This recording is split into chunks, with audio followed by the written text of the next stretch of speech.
Welcome to the podcast of Data and Analytics in Business.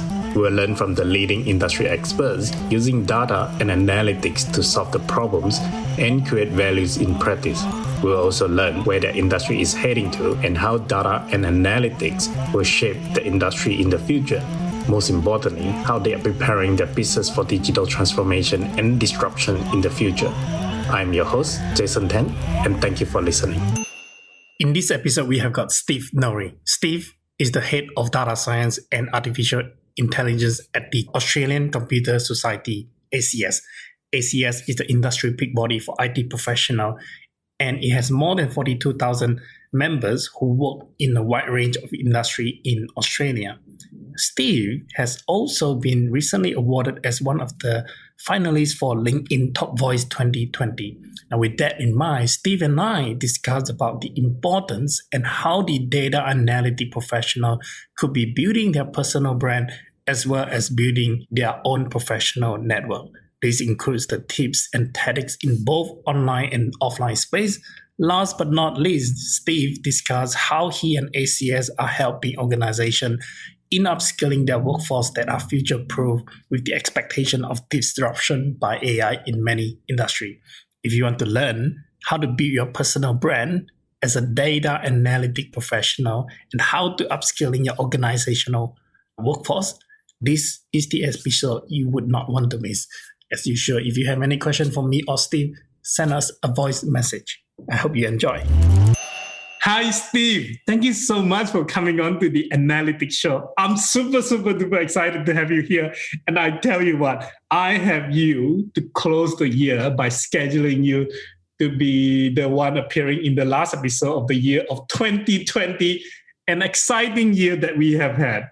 Awesome. Thank you very much, Jason. I'm also super excited to be here. We're going to have an awesome chat and hopefully our audience will get something interesting out of it.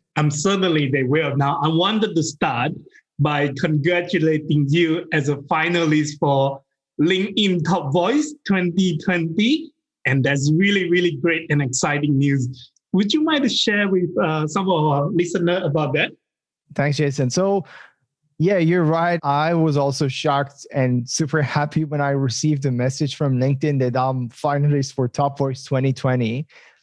And the reason is because LinkedIn usually pick the top voice based on their engagement, but not the followers. And when you have more followers, it will negatively impact you. And that's very interesting. If you check all these people that usually get to the finals or become the top voice that normally don't have more than 20 or 30K followers, because then it is a kind of penalty if you get too many followers, but not many people engaging your post.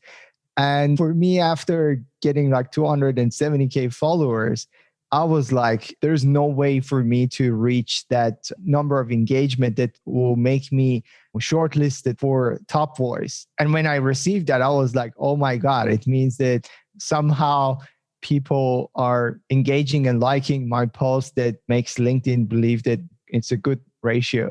So it was great. And the thing is, for me, I'm not here to get any accolades. The most important outcome for me on being on LinkedIn is just helping people and seeing that people get inspired and they get something out of my post that will help them to either more successful career or come up with a new idea or anything else that will help them through their life.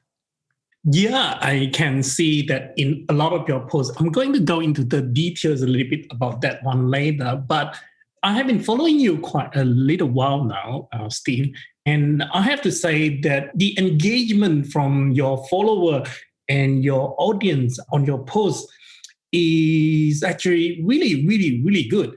Not only about just the number in terms of that 270K and also the number of the engagement, but the other thing that I wanted to point out is that your type of the person in terms of the LinkedIn posting is you post multiple times a day. Now that actually really quite go against some of the rules that I know that many other LinkedIn coaches are teaching. But yet that multiple posts per day, 5 days a week, approximately, is still landing you that sort of engagement. I think it speaks for itself in terms of the quality of the contents. You're right. So I do post a couple of times a day. And the reason is just because there are many interesting innovations happening in the world. And I do want my audience to get the latest trends and news directly in the shortest time. So if I wait for something that has been released today, by tomorrow, I feel that I'm doing a disservice for my audience. So that's definitely something that I'll try to do. But at the same time, I will try not to flood and spam the social media as much as I can. So there are two different ideas about how to engage and perform on LinkedIn. One is that like don't flood, don't do a lot, maybe once or twice a day maximum, and that's it. The other end of the spectrum says just do as much as you can. Even if you don't have any content, just stick something random in your post and send it out. If you get like 2 likes, 10 likes, doesn't matter. Just make sure that you are the only person available on social media and people can't even see anyone else in their social feed, no matter how hard they try to scroll. And that's two totally different, opposite kind of mindset. So I'll try to not think about how many times. Mostly I just think about, is it an interesting content that I would like to talk about and my audience would like to hear about? If yes, then I just don't care if it is 10 or 2 or 1. I will just share it. There are days that I don't have much interesting stuff to share, and that's also fine. Like people will understand it, and it's totally normal to be absent 1 or 2 days. It's not like everybody going to forget you. So that's my principle. I agree. And I think the reward is a great recognition. And also those engagement is a great recognition for a lot of the works that you care a lot about. And I think I would say is in two very important aspects, which is you care a lot about like the personal branding and the AI education. I suppose the question I have for you in this is that in general, do you feel that the analytic professional in the field that we are in somehow lagging behind when it comes to the personal branding? 100%, Jason. That's something that I have been observing for a very long time, and they're starting to get more engaged. That's a good news. And I guess a lot of them get in touch with me and talk about my experience, and they want to collaborate. And that's amazing. I would love to collaborate with all of the thought leaders in the data science and AI and other industries. But they're starting, and probably within last 2 years, it has been ramped up. But it's still, I think this is a wrong belief that if you are an expert, your work should speak by itself and you don't need to sell it or talk about it. And if you are a thought leader, then you need to publish 1 book per year, and that's how you can stay as a thought leader, or publish 1 amazing article or paper in the best journal in the world. And that's it. I mean, there are lots of different ways that people would like to show their work and let people know what they're doing for the community. But I guess in 2020 and 2021, it's a time that we need to redefine the way we used to work. And social media is already a winner, has been there for a very long time. And if we don't join it and we don't share and collaborate, it will be our own individual that will be missing out. And unfortunately, we're all actually not letting the community to get to our amazing insights and stuff that we can share. And we will hold it up for ourselves rather than putting it out there. Some of us may think that LinkedIn is like a little bit dry. It is professional network that only should be used to find a job or share your resume and look for new opportunities whenever you want to join a new company.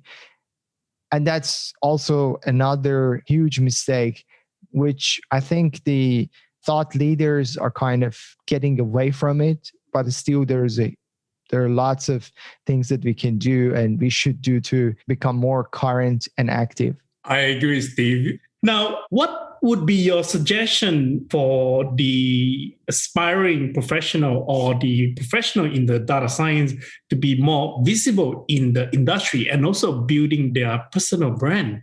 Yeah, so that's what I always talk about with my own students or interns, that you need to come out of your shells.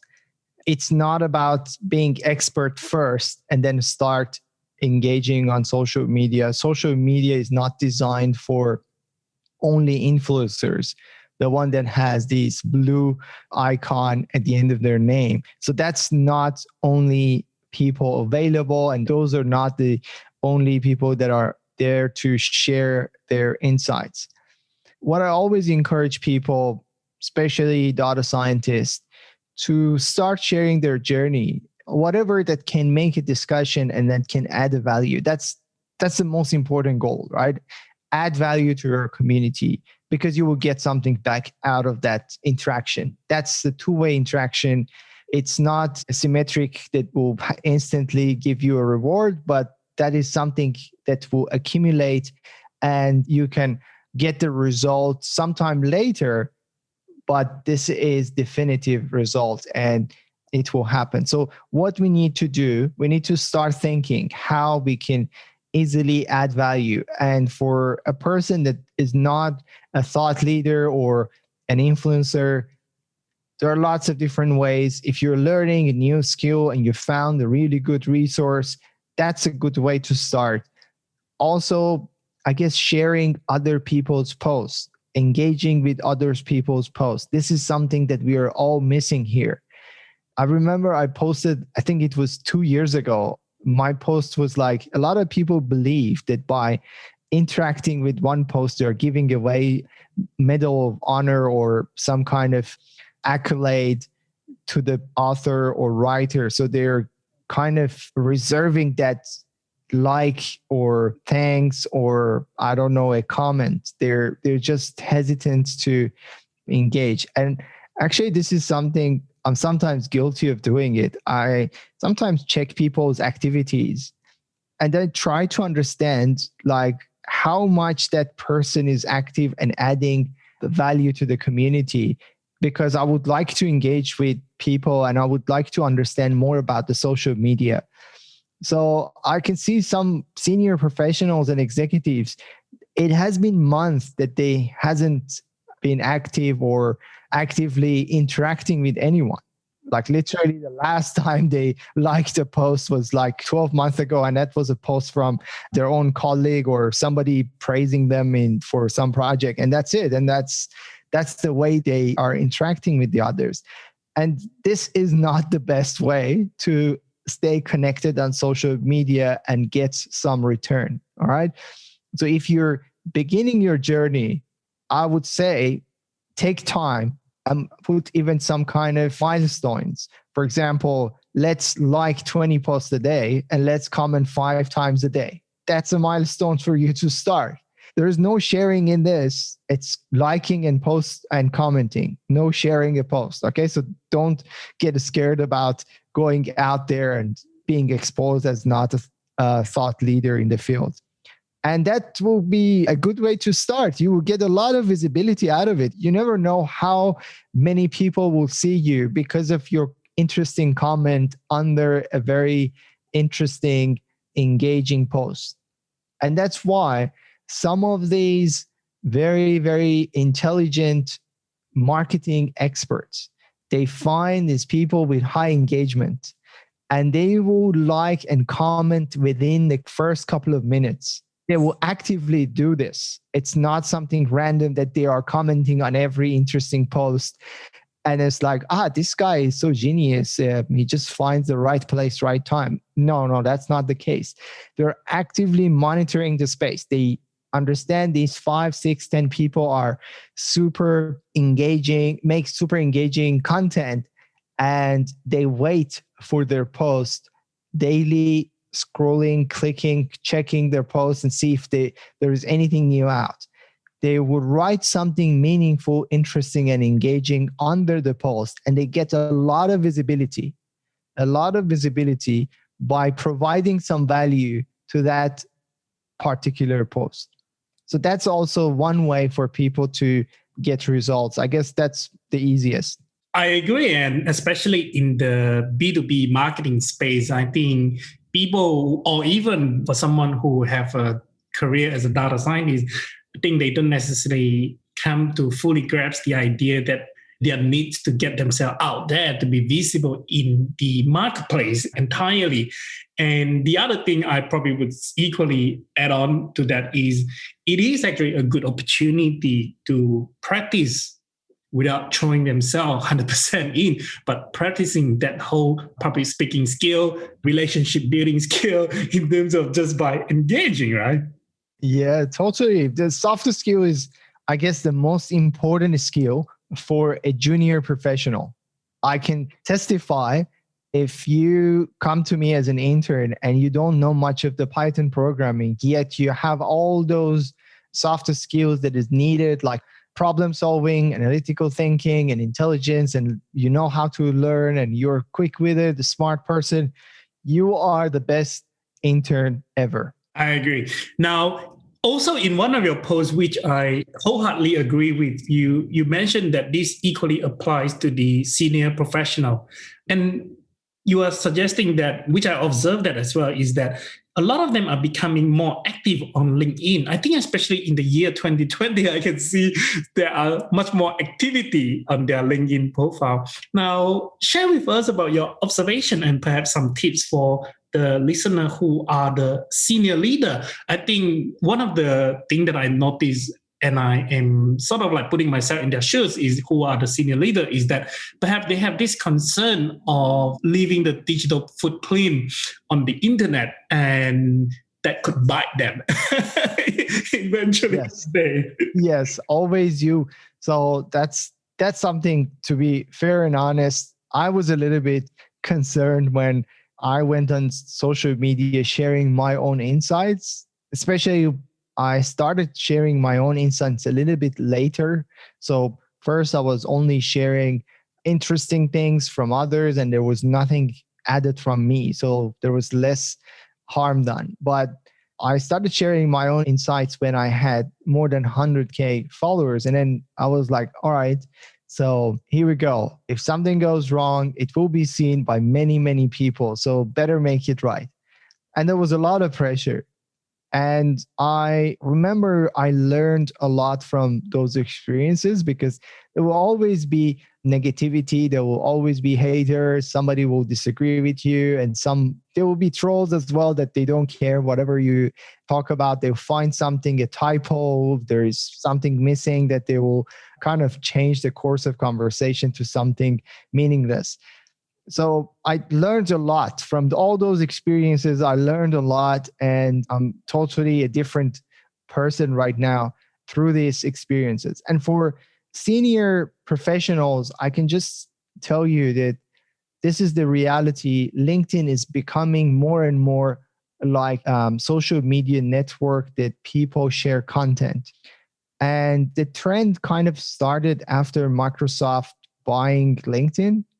I think they put a lot of effort understanding how to engage more and how to make LinkedIn more sustainable and more profitable.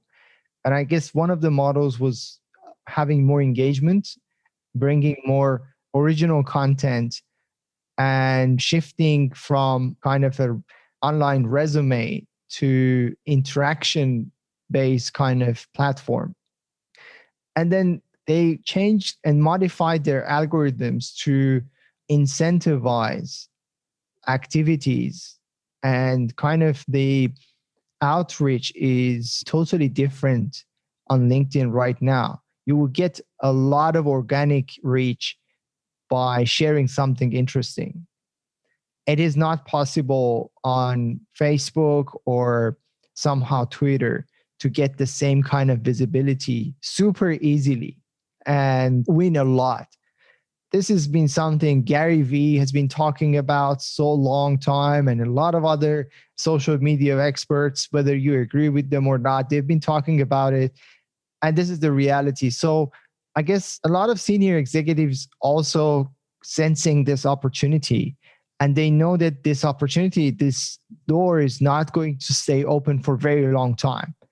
At some point, LinkedIn is going to start closing the organic reach and kind of make you to keep your followers and connections to those that you already know, and very difficult to find more, to incentivize their sales and premium sales and kind of those marketing services that they got, which is totally profitable for any platform. So right now, these experts are coming to LinkedIn and becoming more and more active, trying to blend in. Still, they sometimes lack the understanding of the platform and how to engage, how to get more kind of dialogue going. They sometimes are a little bit too serious for the platform because they think it's professional, and they stay too serious, and then they don't get a lot of engagement. So I guess my one tip for those people would be, professional doesn't mean serious at all. And if you're just sharing these articles from Harvard Business Review and kind of that's it for you, it's not going to give you much. You need to come out of your shell. You need to be more open and exposed. If you want to have some kind of relation with your audience, you need to showcase your personality through some kind of sharing insights and having opinions, which is very difficult for some people to do that. Because when you are opinionated and you have an opinion, then there are people that are 100% agreeing with you, and 100%, some of them 100% disagree with you because you have a point and you're staying in your place. So then you will have these kind of disagreement and agreement at two sides. And that's not the best position for a lot of people. Versus if you embrace it on the social media and you accept it as one of the features of any social media that will allow people to disagree with you, and also they will criticize your opinions and give you some feedback that you might even learn from it, then that's a good way to start. A couple of things that I pick up from that view that you just shared, if that's okay, I want to highlight them. The very first quick one is that I think it's completely okay to have those trolls. I sometimes have this theory, right, is that the minute that you start having troll is the minute that you are actually starting to get results. Because just like you say, no matter what you do, there will always some people out there who want to get out your dream. And it is okay, completely okay, because you just have to start recognizing that is a time that you actually start to get results now. So at that point of time, you should pedal harder and keep on going. So that is probably my advice to the comment that I would say. Other than that, is the other one is, I think LinkedIn is yet to become, and is not quite becoming, the play to market yet. So pay to play, basically, for example, Facebook or Instagram, especially Instagram itself, is very much already pay to play. Unless you are paying to Mark Zuckerberg, otherwise your post will never be seen by your follower. I think the last time I read the number is about 3%. I suspect it's much more lower now. Whereas on LinkedIn, it's so much easier to get more than 3%. In fact, it's just so much easier to get approximately even 30% of the people seeing your comments. So it is a great place to be before it becomes the pay-to-play market yet. And if that's okay, finally, I think my observation also is, on my last note, is this is where I want to get your view, and I want to go a little bit deeper as well, is that I think in the last, maybe before the last 20 years, to some extent, organization is very much faceless. You talk about company X, you see the logo of the company X and you know what the company X logo is. And hardly you can associate the face of a person attached to a company. But I think over the last 20 years, especially, there are some really, really big personality and there are some really big icon people like, for example, Steve Jobs, you got the Elon Musk, where these people they become actually the face and making the organization more human. Do you think the majority of the organization haven't quite caught on to putting that human side and putting the key person of the influence within the company to become the person of the organization? And hence, to some extent, it is still part of the reason why they are lacking in pushing that forward. Yeah, this is something, I guess, a little bit new for organizations to think about having personalities out there apart from their CEO and actually being more engaged and having some kind of branding, personal branding for their advocates. So that's where evangelism comes to the play. And there's a kind of a classic way of evangelism that you pick someone that's already super famous and obvious and everybody heard about and put it as an evangelist. Then that's one way. The other is like some companies are actually getting some people that are more active on social media and becoming more active daily. And that's evangelism kind of, I guess, version 2, where they have social media popularity and they have expertise. And by sharing those expertise through social media, they're pushing many things at the same time. And that's, for example, you will see Cassie Kozirko for Google, Chief Data Scientist Google, or Ali Miller from AWS, or some other people in that kind of area that they're growing very big in the social media, and that delivers huge amount of value to their companies. And that's a value added. And they will be known as expert/evangelists.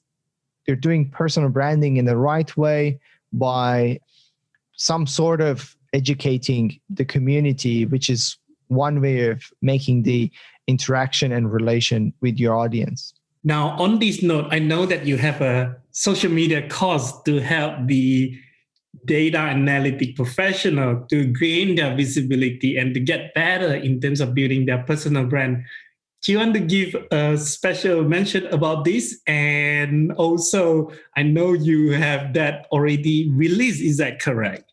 Yes, so that's right. It is right now, actually. I don't want to sound too promotional, but it is right now on sales, it is on pre-sales. It will be available around mid-December. And based on the time that you're watching this, it might be already released. So this particular course is very interesting and dear to my heart because this is purely my experience and experiments on social media, leveraging my analytical skills and understanding only based on what I've observed rather than reading marketing books or kind of the classic way of understanding how these things work. So this course will help people I'll share my knowledge and they will be helped through the course to understand exactly what does personal branding mean in this current era. And especially it's good for technical people who want to get some sort of relationship with their audience by kind of showcasing their expertise. It's, again, especially helpful for data scientists. There's going to be some bonus tips and tricks for data scientists as well. But general audience can get a lot of benefit as well because we will go through the fundamentals of what is LinkedIn, how does things work, some tips and tricks, some numbers, and just my own A/B testing and observation will be shared with people that hopefully they can leverage that and they can apply it to their own personal brand as well. I will have the link for this course to be shared in the blog post and also in the social media post. And for whoever is listening to this, I would highly encourage to take up the course. I think this is absolutely value for money. From what I know, what is available out there for the similar type of the course, the what other people are charging is 100 100 times a lot more now. So please do yourself a favor.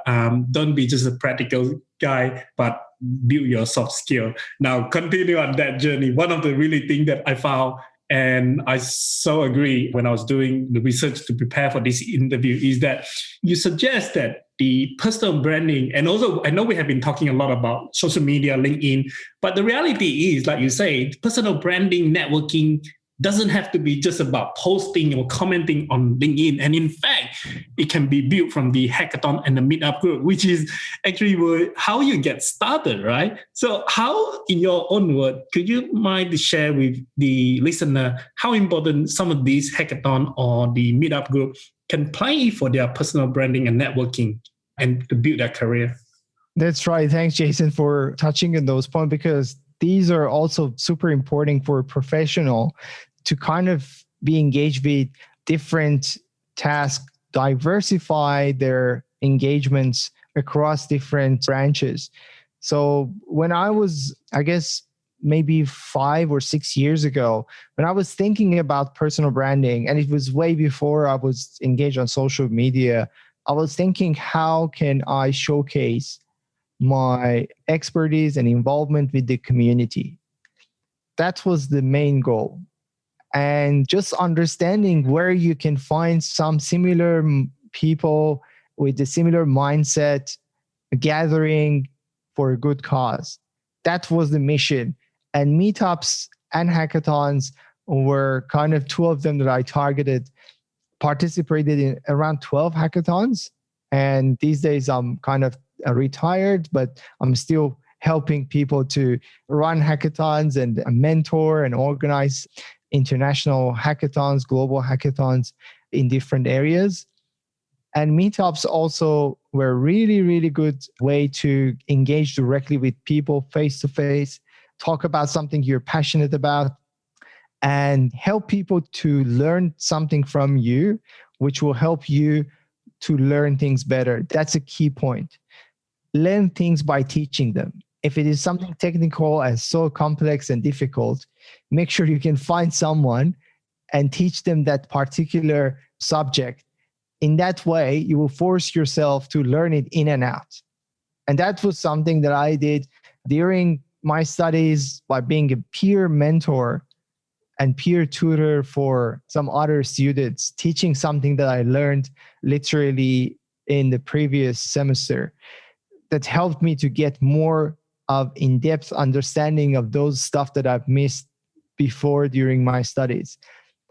And it applies for anything else. So teaching is the best way of learning, period. Meetups going to help you achieve that. Hackathons is another kind of way to get value in multiple different ways. I remember by joining hackathons, I was actually finding interesting people that have the drive, have the passion to come to a competition during the weekend, where usually people would like to go out and have fun, having a beer with a friend, and you know, in great sunny day in Sydney, you would like to be in the beach and do some sort of fun activities, but you're kind of turning all down. And for 48 hours, you're going to be in front of your computer, writing code, brainstorming, and solving some problem that you care about. That shows a lot of soft skills. That shows a lot of determination. That's the person that I would like to be friends with.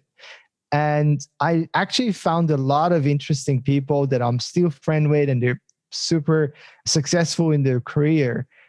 And we are still in touch, or we've been working together for some time. And that's just only one tiny little outcome of a hackathon. Learning from your peers and from the senior people is another awesome thing that you will not get it in anywhere else. Like when you're a student, you only have your peers, you're learning together. But when you go to a hackathon, you sometimes get lucky, you get someone, it's like much more senior, they know it, they know how to do things. In my first hackathon, I was a member of a very, very senior team. They were doctors and PhD students from Sydney Uni. and they were all accomplished statisticians and data scientists. And that was like, oh my God, it's like there's a huge thing to learn. And then we had a lot of interesting conversations around tackling the challenges. And I learned a lot from these people. I think my contribution to that project was minimum just because all these amazing people were involved. But for me, I tried to be the sponge and learn as much as possible. And then finally, winning the hackathon will kind of give you one extra accolade for your resume, some cash for your account. What can be better than this? Exactly. And something to talk about during their job interview as well. Speaking of hackathon, I believe you have one coming out in July 2021, and it's called Global AI. Is that something that you and ACS are planning? Would you mind to share with us a little bit more about this? Yes. So the annual Global AI Hackathon is, I guess, our flagship event. We had the first one this year in July 2020. And during that event, first of all, it was a huge success. Around 4,000 people from all over the world were participating in this amazing hackathon. And that's just like beyond imagination. Like 4,000 people on a Slack group, they're just sending and commenting and messaging each other. And we had these different spaces for different topics. Some people were looking for a team. Some people were looking for a member for their team, and resources and a water cooler kind of conversations that was full of memes and funny stuff. And that's like a very quick way to get together, to learn and to communicate and to work together, which is awesome to watch. I was just sort of an organizer and I was super excited. And every time I was logged into this Slack group, I got motivated and inspired by these people. That event was sponsored by Google, Amazon, AWS, Oracle, IBM, and a couple of other great brands. And we had also some amazing influencers as a judge and speaker. Cassie Kozyrkov was our lead judge and the speaker for the award ceremony. And many other my friends were part of the judging group, which was a team of kind of superstars. For next year, we are planning to have the same kind of event. Hopefully, it will get bigger, better, and more interesting. Still, we have some time to get there, but that's a huge opportunity for all the data scientists, AI enthusiasts in the world. Keep an eye on the space and make sure you just somehow find a team or work individually to get some interesting solutions submitted for the hackathon. We also managed to organize another hackathon 2 weeks ago. It was called Cybersecurity Hackathon. It was the APAC region only, but it was also hugely successful, more than 2,000 people. And we all know cybersecurity is a niche area and we don't have kind of that many technicals around the world to as much as you will see in data science, but it's still we captured around 2,000 participants only in the APAC region. Hopefully the results in the award ceremony will be soon. I guess it's 6th of December. The award ceremony will be in the 6th of December. Super excited to see who are the winners. I think that 4,000 numbers for the year July 2020 is huge. And the efforts of going into organizing those things could be crazy. Now, I know you set a really, really high number for yourself, a really high target for yourself for the 2021. Do you want to share with us with that number?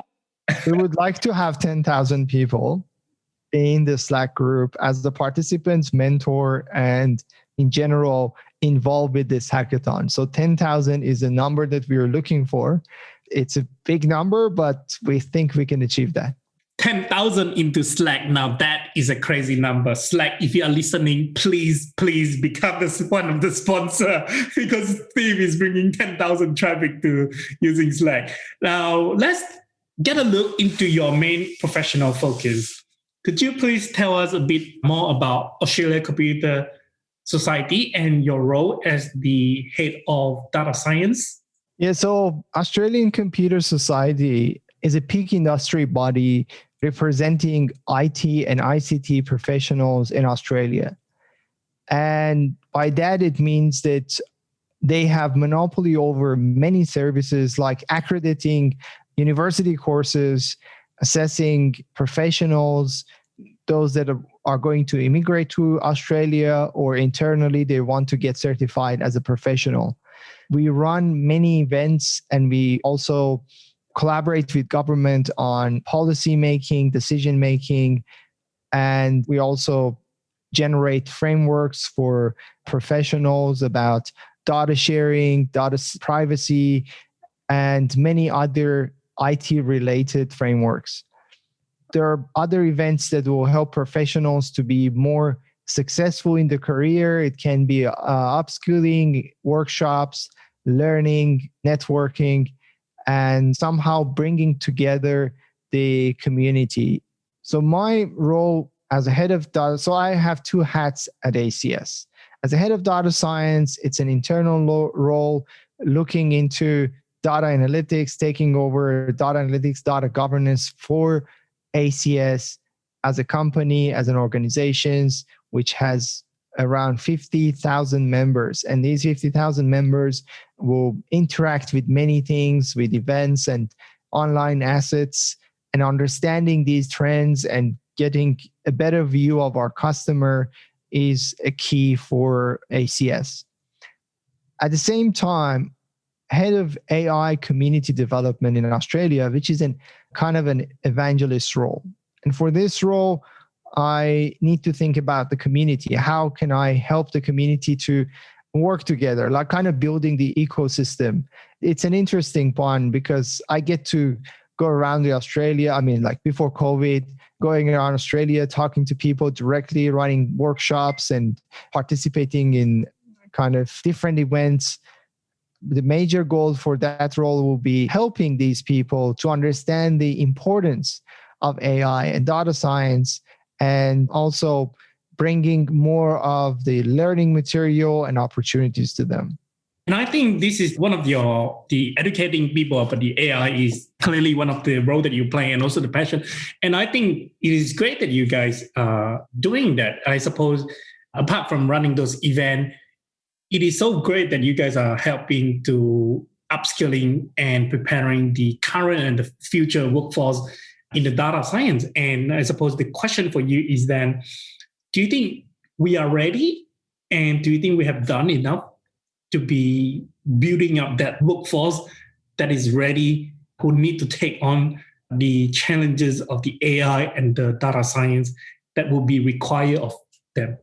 I guess we are far from being ready, to be very honest. That's the reality. But we're working towards that. Within the couple of months that I've been in this role, I have tried my best to get connected more and more with people and make the awareness, make the connections happening. But still, we have been a bit unfortunate with many incidents, including COVID, which slowed down the whole economy, and also events has been hit very hard by this particular situation. It will be ramped up. We have great initiatives coming up. One of them will be an AI community platform will be launched for Australia very soon.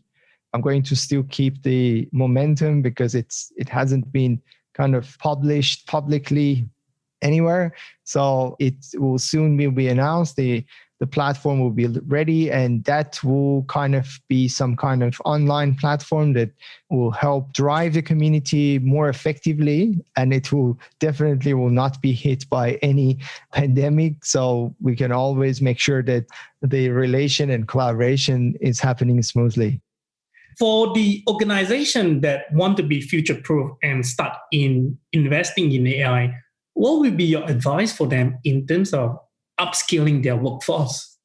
Yeah, so one of the major skills, I guess, for anyone who wants to stay relevant for 2021 onward is learning how to learn. That's something probably new for people, but that's the reality because things are changing super quickly. And without having the mindset, lifelong learning mindset, we will be disrupted very easily in this era. And if you think about it, in data science and AI, every day when you wake up, you will see a new tool or library or platform has been launched. And by the time that you look on Google for some good resources, you will see hundreds of resources available for each one of them. So how can you learn all these platforms, and how can you pick the best way to learn them?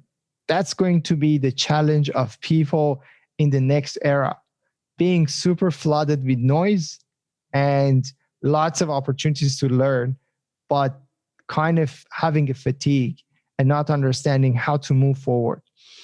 So for any company that are thinking how to overcome this problem, they need to change the culture and the mindset of people to understand how to better devote their time into upskilling in the right direction.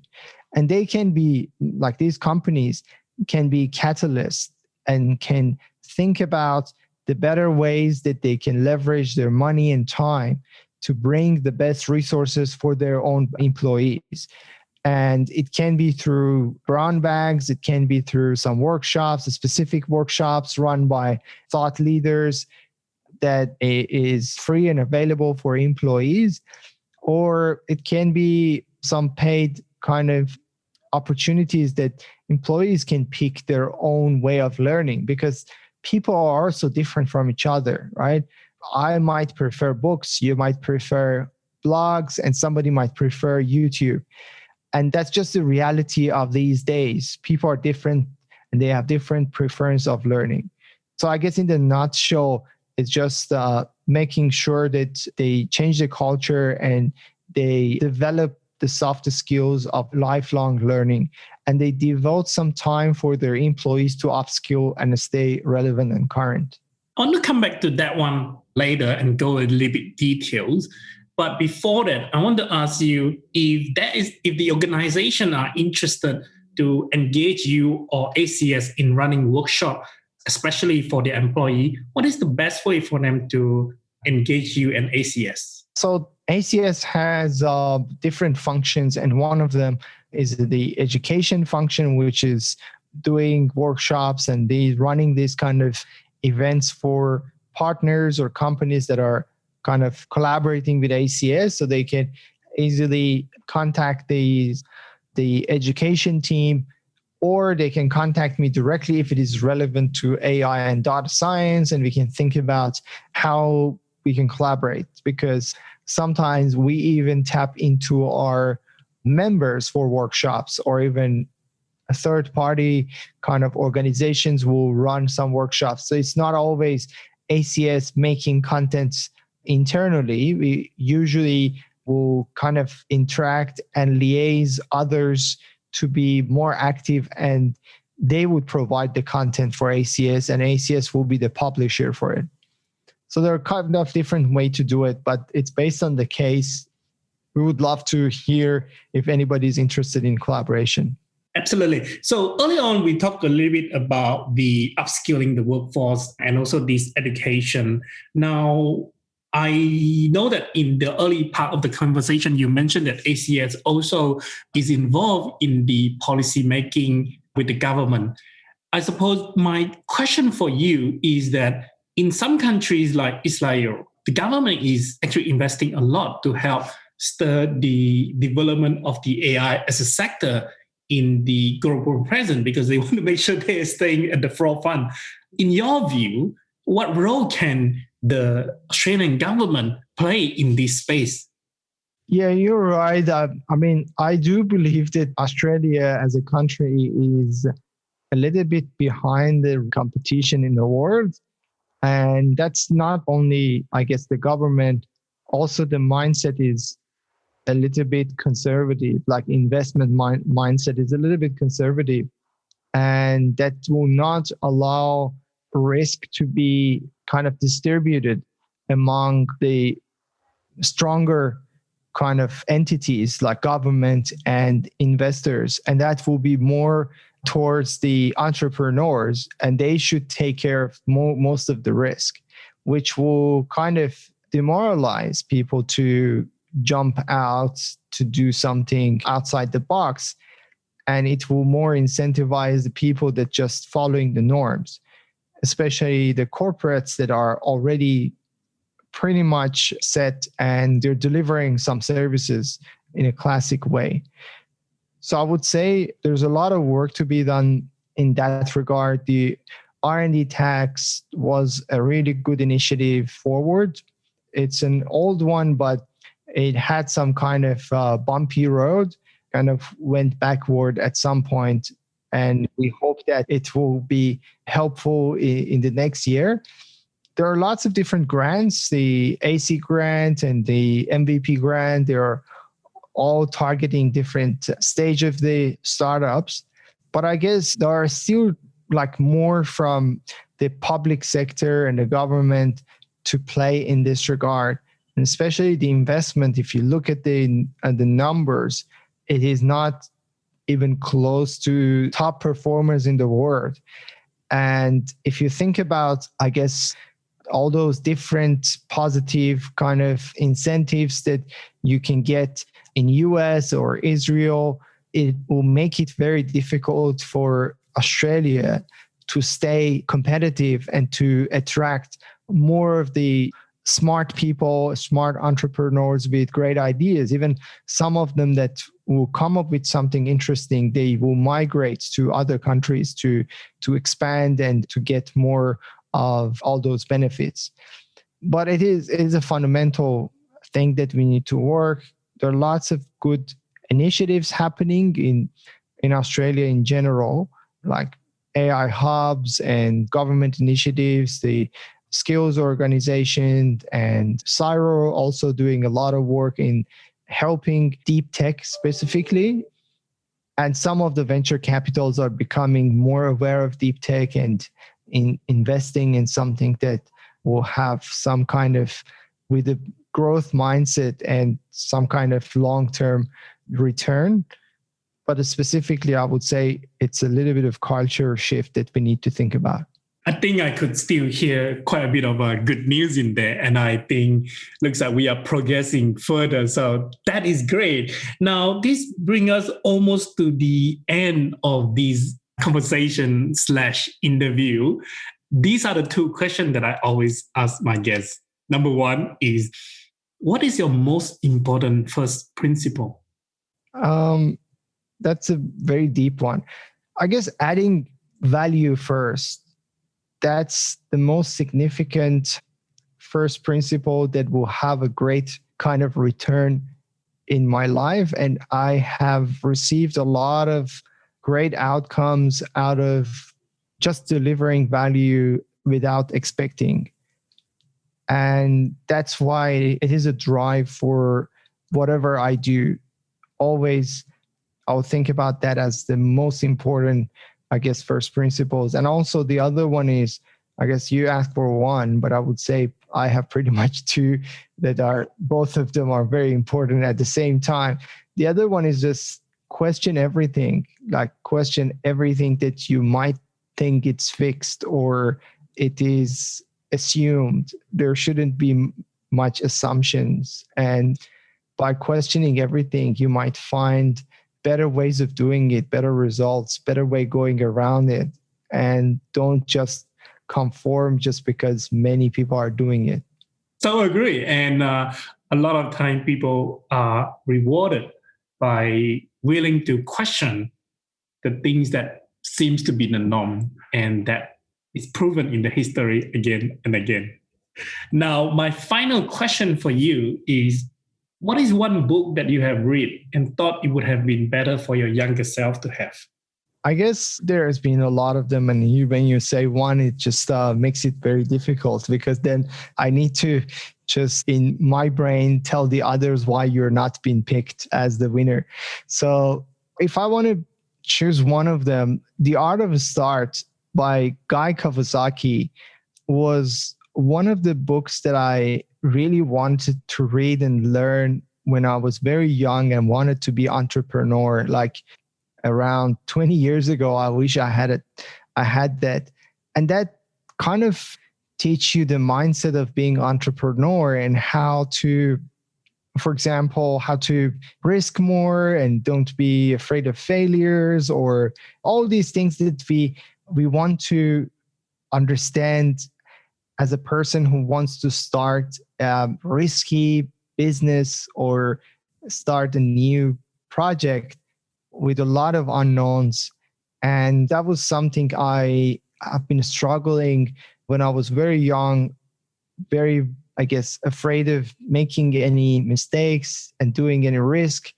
And I guess that's something that would have impacted my life probably a lot when I could have that mindset developed for me at early stage of my career. I think that is probably one book that I would still love to read, and I want to read. I think I can relate so much to that in starting business or new project, etc. There is always that all of these risks involved. I think that is a great book. I would actually pick it up myself. Now, thank you so much, Steve, for coming on to the show. I want you to know that I really appreciate that, but also for sharing a lot of wisdom with the listener in terms of the personal branding, education in the AI, and how do we can build up the workforce that is future-proof. So thank you so much. Thanks, Jason. It was a pleasure, and I enjoyed the talk a lot. Thank you very much for the opportunity. Thank you.